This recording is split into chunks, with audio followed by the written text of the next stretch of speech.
இப்போ டே 1 எடுத்துகிட்டு போகிறாங்கன்னா அவங்க என்னென்ன ஃபாலோ பண்ணி நம்ம க்ரோத் பண்ணணும்? ஏன்னா இனிஷியல் ஸ்டேஜ்லேயே தாய்க்கோழிகள் இல்லாமல் இருக்கும், அது எப்படி நம்ம வளர்த்தணும்? அந்த ஒரு ப்ரொசீஜர்னு ஒன்று இருக்குல்ல ப்ரோ, அதை வேக்சினேஷன் பண்ணுறது, ஃபீடு கொடுக்குறது, என்னென்ன மாதிரி நம்ம ஃபாலோ ப்ரோ? நம்ம பார்த்தீங்கன்னா கம்பெனி ஃபீடு தான் ப்ரோ கொடுக்க சொல்கிறோம். கம்பல்சரி வந்து 1 மந்த் வரைக்குமே கம்பெனி ஃபீடு தான் கொடுக்க சொல்கிறோம். ஏன்னா இந்த மாதிரி அடைச்சி உளுத்தும் போது அதுக்கான சத்து வந்து நம்ம கிடைக்கணும் அப்படிங்கிறது கம்பெனி ஃபீடு தான் கொடுக்க சொல்கிறோம். பார்த்தீங்கன்னா ஃபஸ்ட்டு 3 நாள் சிப்ளாக்சின் கொடுக்க சொல்கிறோம் ப்ரோ. அதுக்கப்புறம் 7வது நாள் கம்பல்சரி F1 போட்டுக்க சொல்கிறோம் ப்ரோ. அடுத்து 15 டேஸ் வந்து ஐபிடி போட்டுக்கிறோம் சொல்கிறோம் ப்ரோ.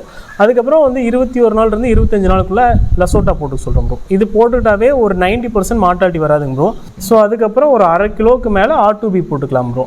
அதாவது வந்து கிளைமேட்டை பொறுத்து இப்போ சம்மர் சீசன் மழை சீசன்னா ஃபவுல் பாக்ஸ் இன்ஜெக்ஷன் கம்பல்சரி போட்டுக்கணும் ப்ரோ. நாங்கள் தாய்க்கோழிக்கு போட்டிருக்கோம், இருந்தாலும் ஒரு ஃபவுல் பாக்ஸ் போட்டுக்கிறது சேஃப்டி ப்ரோ. சம்டைம் சளி பிடிச்சி இறந்து போகிறது வந்து ஒரு 5%, அதாவது வந்து 100 chicks எடுத்தால் கண்டிப்பாக ஒரு 5% மார்ட்டாலிட்டிங்கிறது கம்பல்சரி இருக்கும் ப்ரோ.